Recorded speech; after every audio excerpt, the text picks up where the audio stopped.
नमस्कार, मैं हूं प्रवीण गौतम और आप देख रहे पब्लिक मीटर।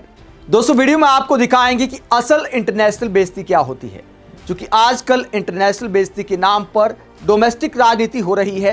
तो आपको बताते हैं कि असल में इंटरनेशनल बेइज्जती एआई समिट में किस बात को लेकर हो रही है। अमेरिका के बड़े मीडिया हाउस ब्लूमबर्ग ने आखिरकार पीएम मोदी पर क्या वीडियो बनाया है। वहां की जो कॉलमिस्ट हैं कैथरीन, वो पीएम मोदी की फोटोबाजी को लेकर इस वीडियो में क्या कहती हैं और मोदी सरकार को किन मुद्दों पर आईना दिखाया गया है। इस रिपोर्ट में पूरी कहानी आपको बताते हैं कि असल इंटरनेशनल बेइज्जती क्या होती है। क्योंकि कांग्रेस पर आरोप लगाया जा रहा है कि कपड़ा उतार प्रोटेस्ट करके एआई समिट में पीएम मोदी के खिलाफ नारे लगाकर और अमेरिका के साथ ट्रेड डील को लेकर प्रोटेस्ट करके कांग्रेस ने देश की नाक कटा दी, इंटरनेशनल बेइज्जती करा दी। लेकिन सवाल यह उठता है कि लोकतंत्र में प्रोटेस्ट करने से इंटरनेशनल बेइज्जती कैसे होती है। यह बात कही जा सकती है, इस बात पर बहस हो सकती है कि क्या यह प्रोटेस्ट करने की सही जगह थी या नहीं थी। लेकिन कोई भी लोकतंत्र इस बात के लिए शर्मसार नहीं होता कि किसी पार्टी के कार्यकर्ताओं ने 10 लड़कों ने शांतिपूर्ण तरीके से प्रोटेस्ट कर दिया। अगर हिंसा वाला प्रोटेस्ट होता तब भी समझ आता। दुनिया भर में ग्लोबल इवेंट में प्रोटेस्ट होते आए हैं। लोकतंत्र में इसे लेकर बहुत बड़ी बात नहीं होती। हाँ, ये कह सकते हैं कि आप ये गलत है, सही है, वो आपका अपना ओपिनियन हो सकता है। विचारों की अभिव्यक्ति की आज़ादी होती है किसी भी लोकतंत्र में। इसी तरह प्रोटेस्ट की भी आज़ादी होती है, शांतिपूर्ण प्रोटेस्ट की आज़ादी होती है। इसे लेकर कोई ये नहीं कह सकता कि अंतर्राष्ट्रीय मीडिया में शर्मसार कर दिया, इंटरनेशनल लेवल पर बेइज्जती हो गई।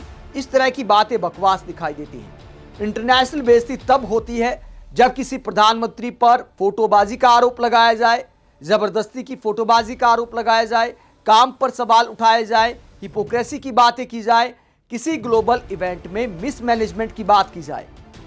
अमेरिकी मीडिया हाउस ब्लूमबर्ग की इस रिपोर्ट में क्या दिखाया गया है।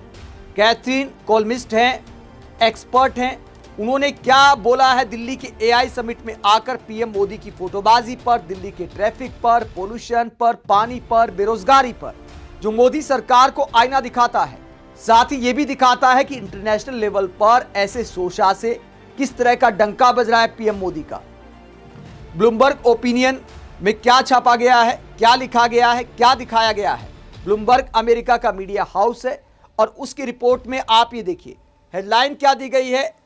एक्स पर जो पोस्ट किया गया है वीडियो, उस पर क्या लिखा गया है। ऊपर लिखा गया है कि दुनिया में कहीं भी ऐसे वादे और ऐसी हिपोक्रेसी दिखाई नहीं देती, इतनी साफ दिखाई नहीं देती जितना इंडिया में इस हफ्ते दिखाई दे रही है। कैथरीन की रिपोर्ट यहां पर दिखाई गई है। ये कैथरीन कॉलमिस्ट हैं ब्लूमबर्ग ओपिनियन में। इन्होंने पीएम मोदी के फोटो सेशन को लेकर और एआई समिट को लेकर क्या दिखाया है इस वीडियो में, उसका हिंदी अनुवाद हम आपको बता देते हैं कि इन्होंने क्या कहा है। कैथरीन कहती हैं, इस हफ्ते नई दिल्ली में प्रधानमंत्री मोदी के बड़े बड़े पोस्टर हर जगह लगे हुए हैं, क्योंकि भारत अपना सबसे बड़ा एआई समिट आयोजित कर रहा है। ऐसा लगता है जैसे वो हर जगह मौजूद हैं। मतलब कैथरीन इस बात को लेकर कटाक्ष करती हैं कि ऐसा लगता है हर जगह पीएम मोदी के फोटो हैं। तो फोटोबाजी पर यहां कटाक्ष किया गया है। दुनिया भर में जब इस तरह के आयोजन होते हैं तो वहां के प्रधानमंत्री या राष्ट्रपति के इतने फोटो, इतने पोस्टर, बैनर नहीं लगते जितने पीएम मोदी के लगाए गए हैं। आगे कैथरीन कहती हैं, इस साल का थीम है सबका कल्याण, सबकी खुशी। लेकिन जमीनी हकीकत थोड़ी अलग दिखी। सड़कों के बंद होने से लोगों को भारी ट्रैफिक झेलना पड़ा, लंबी और अनिश्चित कतारें लगी। तो दिल्ली के ट्रैफिक को लेकर वो कटाक्ष करती हैं कि सबकी खुशी वाला स्लोगन तो दे दिया, सर्वजन हिताय सर्वजन सुखाय वाला स्लोगन तो दे दिया, लेकिन दिल्ली में क्या इस तरह के हालात है, इस पर कैथरीन आगे कहती हैं, एक दिन तो मोदी के दौरे के लिए पूरा वेन्यू अचानक खाली करा दिया गया।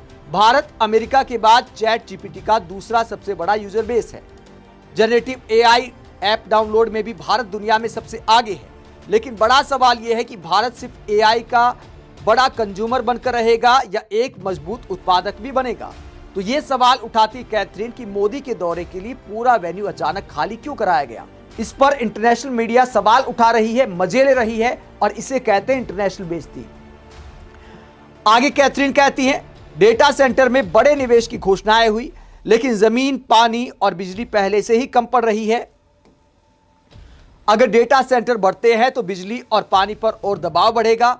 ऐसे में पर्यावरण और लोगों के विरोध का खतरा भी बढ़ सकता है, खासकर तब जब कई शहरों में आज भी साफ पीने का पानी और स्वच्छ हवा उपलब्ध नहीं है। तो स्वच्छ हवा को लेकर और पीने के साफ पानी को लेकर कैथरीन एक तरह से सवाल उठाती है मोदी सरकार के काम पर। कितनी सारी चुनौतियां हैं, इस सब के बीच क्या भारत एआई की फील्ड में और आगे बढ़ पाएगा जब बुनियादी चीजें लोगों को नहीं मिल पा रही हैं? तो इसे कहते हैं इंटरनेशनल फजीहत। आगे कैथरीन कहती हैं, दूसरे देशों में एआई को वर्कर्स की कमी दूर करने के समाधान के रूप में देखा जा रहा है, लेकिन भारत में बड़ी युवा आबादी है जिसे नौकरियां चाहिए। एआई से रोजगार कैसे पैदा होंगे, ये मोदी सरकार के लिए एक बड़ी परीक्षा होगी। यह कैथरीन ने इसलिए कहा क्योंकि एआई से नौकरियां कम होने का खतरा एक बड़ा आ गया है। मैन पावर की ज्यादा जरूरत नहीं पड़ती क्योंकि एआई ही सारा काम कर देता है, चुटकियों में काम हो जाता है। तो नौकरियां कम होने का खतरा भारत की मार्केट पर भी है। चूंकि भारत में नौकरियों की ज्यादा जरूरत है, इसलिए वो कहते हैं मोदी सरकार के सामने ये बड़ी परीक्षा है। आगे वो कहते हैं सिर्फ बड़े उद्योगपतियों के साथ फोटो खिंचवाना काफी नहीं होगा। तो पीएम मोदी पर यहां पर वो तंज कसती हैं, किसी बड़े उद्योगपतियों के साथ फोटो खिंचवाना काफी नहीं होगा। तो पीएम मोदी का ये जो फोटो वाला चस्का है, इसे लेकर कटाक्ष किया जा रहा है इंटरनेशनल मीडिया में। आगे ब्लूमबर्ग की एक्सपर्ट कहती हैं, दिल्ली में इस हफ्ते एआई के वादे और इसकी हिपोक्रेसी दोनों साफ नजर आए। भारत अब एक परीक्षा का मैदान बन चुका है। क्या एआई आम लोगों को ताकत देगा या असमानता और बढ़ाएगा? दुनिया की नजर अब भारत पर है। तो कैथरीन ने दिल्ली की एआई समिट को लेकर कई सवाल उठाए, जिसमें पीएम मोदी की फोटोबाजी पर तंज कसे गए हैं, ट्रैफिक पर तंज कसा गया है, साफ हवा साफ पानी पर तंज कसा गया है।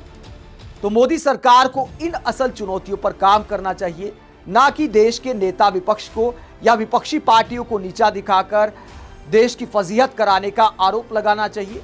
प्रोटेस्ट करने चाहिए। आज दिल्ली में तांडव चल रहा है, राहुल गांधी के घर के बाहर प्रोटेस्ट हो रहे हैं। राहुल गांधी कहीं जाते हैं तो वहां काले झंडे दिखाए जा रहे हैं।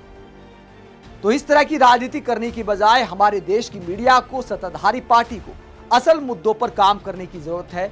वरना दुनिया की मीडिया क्या छाप रही है पीएम मोदी की फोटोबाजी को लेकर आप देख सकते हैं, जिसकी चर्चा कायदे से हमारे देश की मीडिया में होनी चाहिए, लेकिन फोटोबाजी को हमारे देश की मीडिया जलवा कहती है। ब्लूमबर्ग की इस रिपोर्ट के अलावा, कैथरीन के इस ओपिनियन के अलावा, आपको याद होगा कि वर्ल्ड इकोनॉमिक फोरम में गीता गोपीनाथ, भारतीय मूल की अमेरिकी अर्थशास्त्री गीता गोपीनाथ ने भी इस मुद्दे को उठाया था और यह कहा था कि भारत में निवेश तभी हो सकता है, तभी बड़ी कंपनियां आ सकती हैं जब पोल्यूशन पर कुछ काम होगा।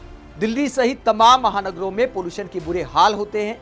दुनिया भर में पोल्यूशन के मामले में भारत की छवि काफी खराब हो गई है और इसीलिए ऐसे मुद्दों पर काम करने की जरूरत है।